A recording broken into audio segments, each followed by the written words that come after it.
Muy buenas noches, amigas y amigos. Estamos en otra edición de Hoja de Ruta, que como siempre tratamos de conversar con ustedes algunos de los temas de la agenda nacional. Decimos que con quienes están protagonizando los eventos propios de la agenda nacional.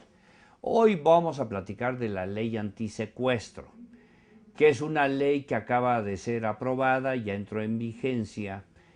Y bueno, pues uno de los que tuvieron una destacadísima participación en la elaboración de este proyecto es el diputado Arturo Zamora, que es un jurista muy reconocido del Estado de Jalisco y además de sus gracias tiene el hecho de ser diputado federal actualmente y miembro de la Comisión de Justicia de la Cámara de Diputados.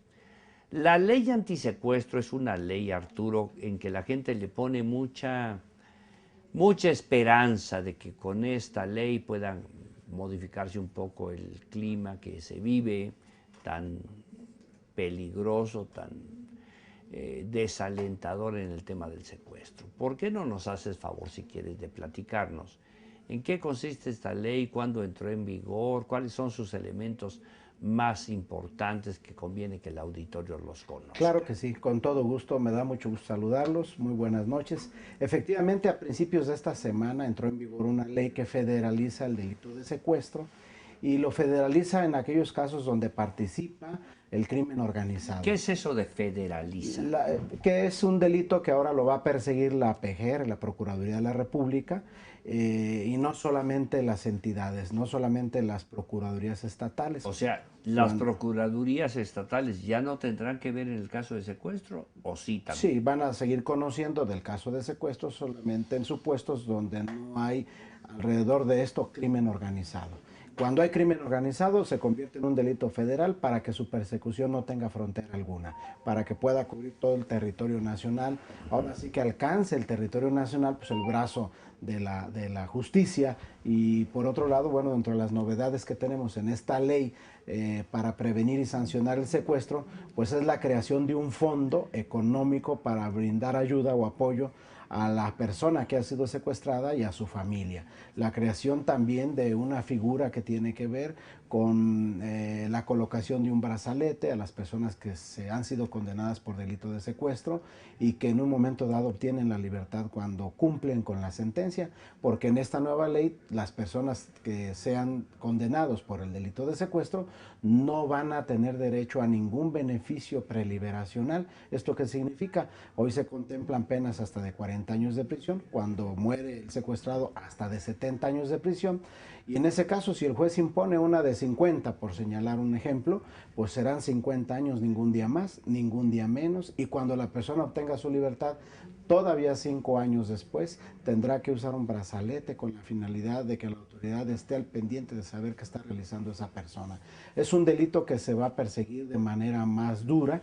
Entendemos que no va a haber ninguna frontera en su persecución y es un delito donde queda la facultad a la Procuraduría de la República de atracción. ¿Por qué? Porque pensamos nosotros que por la calidad o cualidad en un momento dado de la víctima, la Procuraduría tendría que intervenir cuando se trata, por ejemplo, de un alto funcionario, de un líder de opinión, de un funcionario diplomático de un país extranjero que esté aquí en nuestro país, etcétera, etcétera. Entonces, en todos esos casos estamos planteando, y es una ley que ya se aprueba, que ya tiene vigencia, repito, desde principios de esta Y, semana y y se aplicará perdona en que todo el te territorio. interrumpa, en términos de la atracción, que me parece que le debemos de explicar un poquito al auditorio. La atracción quiere decir que si la está viendo una procuraduría local o un juzgado local, la PGR puede tomar ese caso y resolverlo Sí, ellos mismos, ¿no? sí, como ocurrió, por ejemplo, en un desafortunado incidente en San Luis, donde muere una persona de un país extranjero. Allí la PGR utilizó su facultad de atracción porque hay crimen organizado. En esos casos ¿En específicos, cuáles son? En el crimen organizado, cuando se trata de crimen organizado, cuando se trata en de la cualquier parte. participación de crimen organizado en cualquier fase del delito de secuestro, desde el momento en que la persona es privada de la libertad, en el momento de su cautiverio, en el momento en que se está llevando a cabo las negociaciones para su liberación, etcétera, etcétera. Y bueno, pues sí queda muy claro que cuando ocurre una cosa de esta naturaleza, se da la noticia al Ministerio Público de la localidad, al del Fuero Común. Si las circunstancias de la persona también ameritan que la PGR aplique esta atracción, así lo hace y entonces se Pero entregan al no, asunto. a ver, ahí, ¿por qué va a gozar? Es una pregunta. ¿Por qué va a gozar de mejores beneficios un alto funcionario, un empresario connotado, frente a un ciudadano común y corriente que puede tener un negocio mediano y que también es víctima del secuestro Sí, actualmente? los valores son exactamente los mismos. Yo creo que en este caso la ley trata de tutelar en todas las personas su derecho a la tranquilidad, la paz, la libertad, su Entonces, patrimonio, en en estos todos. casos también los pueden atraer. Sin embargo, lo pueden atraer sin que esto signifique hacer una diferenciación de personas, porque puede ocurrir que se ha secuestrado un comerciante de una central de abastos, ¿no? Y puede ocurrir que tras de este secuestro esté crimen organizado y entonces eso ejerce la facultad de atracción. Tiene que ver en dos fases. Uno, por la calidad de los autores del delito y otro por la cualidad de la víctima del delito, En fundamentalmente. términos generales, esta ley, pues bueno, se enfoca el asunto del secuestro y naturalmente que si vamos a resumirlo, pues endurece las penalidades, le da la participación a la autoridad federal de que participe en este tipo de cuestiones y de alguna manera hay un fondo para apoyar a las víctimas en el caso. Este fondo no va a alentar más el secuestro sabiendo de que pues ya alguien que esté sujeto a un secuestro cuenta con dinero público para poder de alguna manera solventar sus No, el problemas. fondo no es para pagar rescates, el fondo es para brindarle apoyo a las víctimas y a sus familiares, porque muchas de las víctimas y sus familiares requieren entonces atención médica, atención psicológica, etcétera, etcétera. Es un fondo que va destinado a esto. Y hay otra novedad en la ley también, cuando los secuestradores se arrepienten o uno de ellos se arrepiente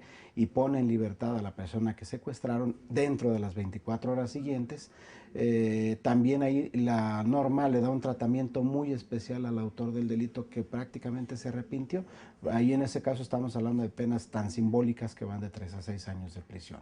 Es que puede ocurrir también que haya personas que en el momento de la privación de libertad, pues tengan a alguien en cautiverio, ellos se arrepientan o desconozcan el fondo del asunto y pongan en libertad al secuestrado. Estamos Eh, buscando desde la ley que haya un esquema que evite poner en mayor riesgo también a las víctimas de secuestro. el hecho de la ley esta ya ha pasado todo el proceso legislativo, es decir, ya estuvo en el Senado, ya regresó a la Cámara y ahora ya es ley pública, ¿verdad? Esto garantizará qué tiempo hay de maduración para ver si realmente es un instrumento eficaz, porque bueno, pues yo estoy lleno de leyes y de opiniones y de cuestiones que cuando hagan esto se va y cuando hagan el otro. Este Y planteamiento es sumamente importante, yo creo que es clave. ¿De qué depende que disminuya la espiral de violencia que tenemos ahorita en México como un padecimiento? Pues depende de que la autoridad aplique las normas. Nosotros como Poder Legislativo le estamos entregando una nueva herramienta, un instrumento que consideramos es más eficaz, no solo al Ministerio Público Federal, sino al Poder Judicial también de la Federación, con la finalidad de que se logre un asunto que nos parece de la mayor importancia, frenar el fenómeno de la impunidad.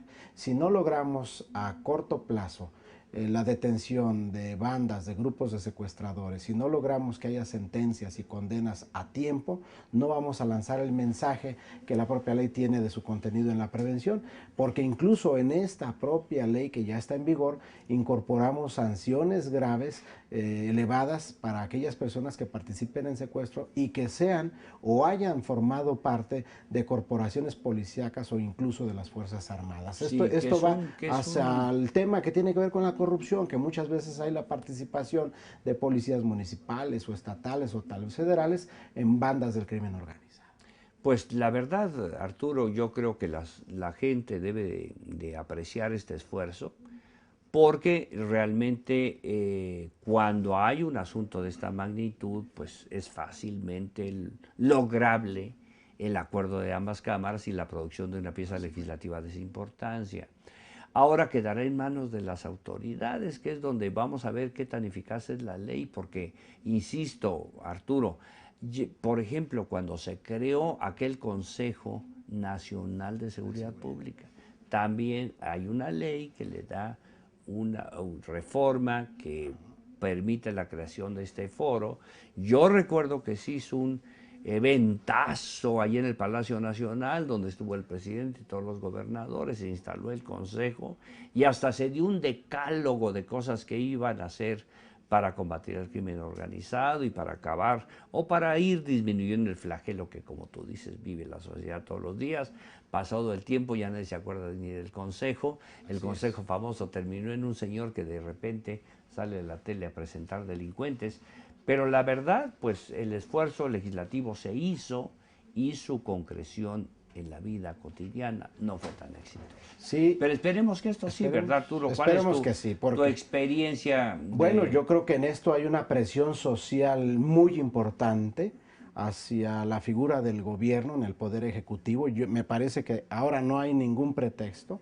Se ha dotado de una nueva herramienta, como lo dije, y lo que necesitamos, realmente lo que necesitamos es que se aplique esta norma, se aplique de manera estricta, oportuna, se impongan las penas, las sanciones adecuadas, se den a conocer las sanciones, no la detención de una persona, ya cuando haya sanción, porque me parece que en este sentido la memoria colectiva tiene que tener presente que las autoridades están cumpliendo con su función, que es precisamente de aplicar las leyes que nosotros como Poder Legislativo les estamos obsequiando para que sean unos nuevos instrumentos de control social.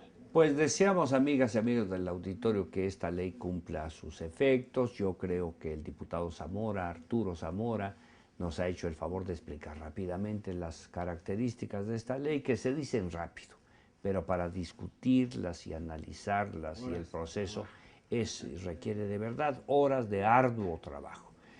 Ya está la ley vigente, está en manos ya del Poder Ejecutivo su concreción en la práctica y esperemos que esto sirva para atenuar pues el clima que estamos viviendo. Le damos las gracias muy cumplidas a Arturo Zamora, como siempre, por su perspicacia y su conocimiento de estos temas, y los seguiremos molestando ahora que viene la cuestión de la ley de seguridad pública, ¿verdad? Que creo que también es un asunto que a todos nos interesa muchísimo.